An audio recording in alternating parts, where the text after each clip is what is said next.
again, whatever the weather. Oh, it's Waggin Wednesdays. It's gonna be the best day ever. Always the best day of the week. Whatever the weather. For dogs and humans.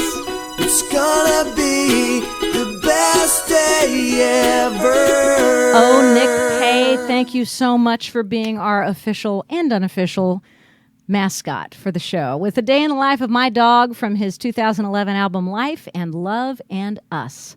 So glad to be with you all this afternoon. It's been a spectacularly busy day, and the roadways are spectacularly busy as well.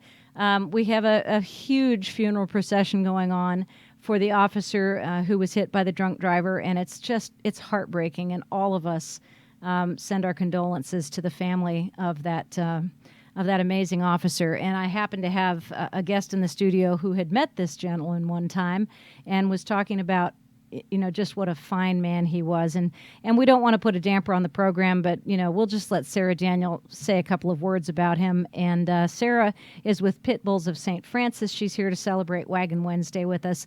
Tell us a little bit about the officer who is being taken to his final resting place right now, Sarah.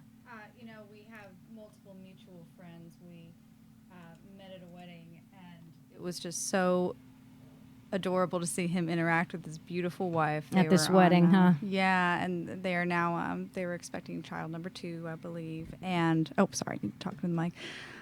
They're expecting child number 2. My very good friend Allison, their kids have been growing up together, so it's just been absolutely heartbreaking. I don't personally have anyone in my family in law enforcement, but I strongly support the police, and I have multiple friends who chose law enforcement, so it just hits close to home in that regard. Yeah. And I do have a lot of members of my family who've been in law enforcement and in the military and in firefighting, and no matter who it is, they're part of that that blue line, right, so to speak, and it touches all of us when we think about the fact that these men and women put their lives in the line of duty every single day to protect us in whatever way. And so I'm glad that you got here, because I've had calls from everywhere in the city saying, traffic's at a standstill in and around 64. The funeral, I think, was at St. Michael's, and I believe they're on their way to Cave Hill Cemetery. I could be wrong about that, but that was my understanding. So once again, our best wishes and our condolences to the family of the slain officer. We have Waggin Wednesday underway today, and it's a great delight to have you in, Sarah, because you started a very special organization called Pit Bulls of St. Francis, and our mutual friend Lori Stahlgren is the one who suggested that I have you in today, which is so exciting, and I'm so grateful to Lori for doing that. She's awesome. And so thank you, Lori, if you're listening, and hopefully you have told all your friends and family to listen today. Yes. Had to think about that for just a minute, didn't you? No, it would be great if everybody's friends and family listened.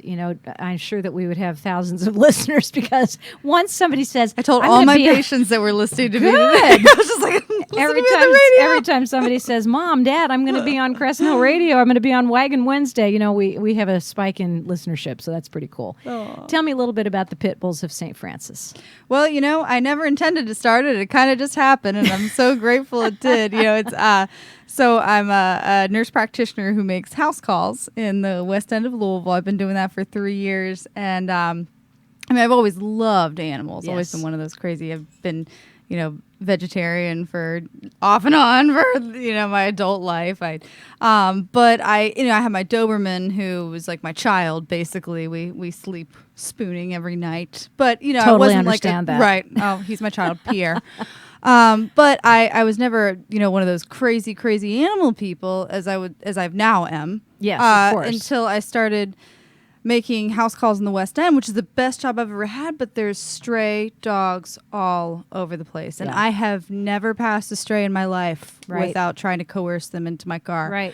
I have slip leads and treats, the works and whatnot. So, it's kind of funny because I run around the West End in my Hunter rain boots every day, fighting the good fight with bed bugs and sleep. I love it. It's the best job ever. But like I said, there's just dogs all over the place, and it just gave me it gave me an appreciation for the great need that's out there. Yeah. And I don't exclusively do pit bulls. The name actually came from the first 2 dogs that I found on West Muhammad Ali when I was passing Beecher Terrace, when I'd only been doing this for a couple months. Right. And it was just this pair of pit bulls that it was a rainy day and I threw them in the back of my car, and I made so many phone calls to try to figure out what to Where do they with came these from, dogs. yeah. And it came from, of course, they were not shipped. No one was looking, and they were in pretty rough condition. I ended up keeping them in my friend's llama barn for Oh a my week gosh. until I figured. And I prayed to Saint Francis, who's the patron saint of animals, like every day. Exactly. I was like, oh my gosh, Saint Francis, please figure out what to do with these dogs. And so there's actually, most people don't know this, there is a llama farm off of Newburgh Road. The Louisville Llama Farm. Oh my And, gosh. so it was the original foster home of the 2 dogs that I found. Yeah, just out of curiosity, how far away from civilization is this llama farm on It Newburgh is the Road? only functioning farm in the Watterson Loop. You are kidding Oh, it's me. behind the zoo. Yeah. Oh, how funny. I was never aware of that. Oh, I by proxy own 16 llamas. I What? named the baby. Yeah. You're their godmother, is that I the am. thing? I named the baby Floyd. It's the proudest moment of my life. When is the next one due? Oh, well, they have baby llama alert. They have a llama that they named Oreo. Yeah. That they call tricky male appendage because he manages to impregnate some of the ladies through the fence. So no. So whenever What they a great so trick. whenever they catch him doing that, they're like, "Oh, we got to put it on baby llama watch." I'd like to be there for the next one. You're welcome I to. would They're love to adorable. be When there they're for the- born, I'm they're only like sure. 18 pounds. Oh, I would love that. We raised many miniature horses when I was a kid. Oh my gosh. So, when those babies dropped, they were on their feet running within the next 30 minutes. I mean, Yeah. it was just absolutely amazing. So I love that. Oh, Love well, that. So that was the beginning Right. That was the of the beginning. Pit Bulls of St. Francis. And then I bought a house, Uh-huh. and it was just a violent, slippery slope from there. With a fenced-in backyard and Yeah. a basement. I just started putting 500 pit bulls. Yeah, so I just started. Well, and I've had actually since I bought my home. It'll be 2 years in February. I've had about 30 fosters. Wow.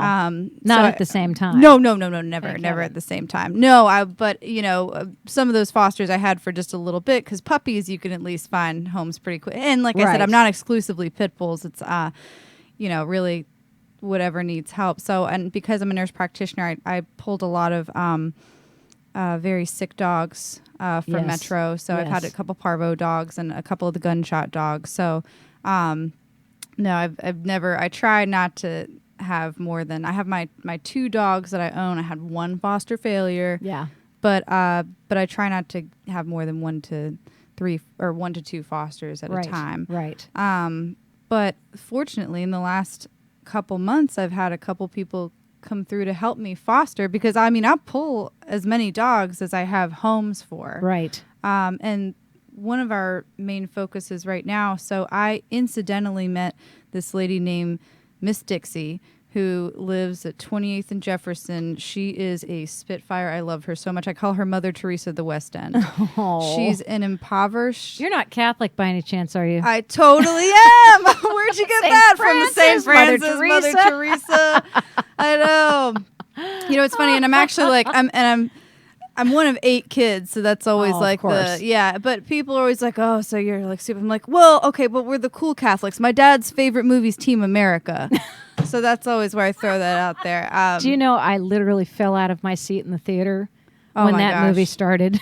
My dad would only speak to me in Kim Jong-il quotes for like a solid 18 months. Like every time that I called him at work, he would say, "Do you have any idea how effing busy I am?" I'd be like, "Oh, Dad, gracious." Sorry, I shouldn't Yeah. have. Even an abbreviation is a scary thing on that one. Okay, I've learned. I Anyway. apologize. We're from the East Coast. We say potty mouth.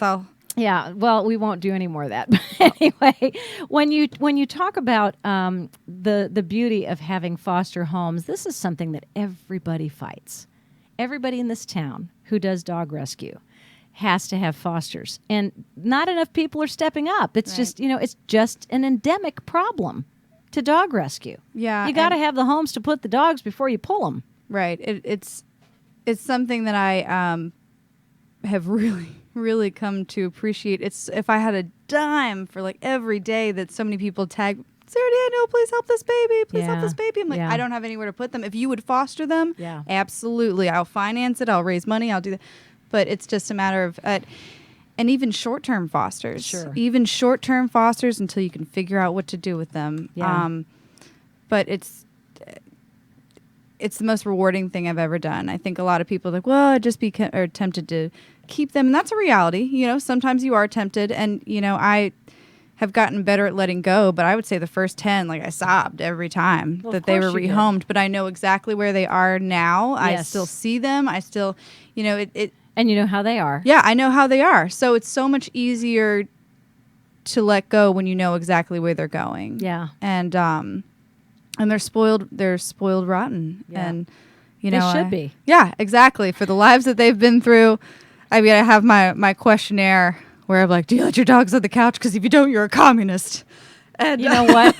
I have had my dogs on the couch all my life. I mean, since I started getting dogs again. And they've always been in my house because, you know, that's just my life. But when I was young and we had the horses, the dogs always stayed out in the barn. So my mother had never been in a house with dogs in it. And when she comes to visit now, she's 95, first of all. God bless her. And she's so cute, and she loves my dogs. She just loves them. And she says, I keep the boys out of the bedroom, the two big boys, but the little girl still sleeps with me. And she sleeps on the other side of me because my mom sleeps in the same king-size bed as I do. And she says, I've never slept with a dog before. And then she wakes up and she laughs that Gracie's lying there next to her, all cuddled into her warm spot. It just cracks me up. It's wonderful, It is. It's the though. most wonderful feeling in the whole world. We're going to take just a couple of seconds here, take a little bit of break. We've got some Hickory and Friends for you. It's called A Pot of Bill. They did this in 2009 on their album Chances Are. And just going to take a few seconds here. Sarah's going to get a drink of water and stretch her legs. And we'll be back with Waggin Wednesday right here on Crescent Hill Radio.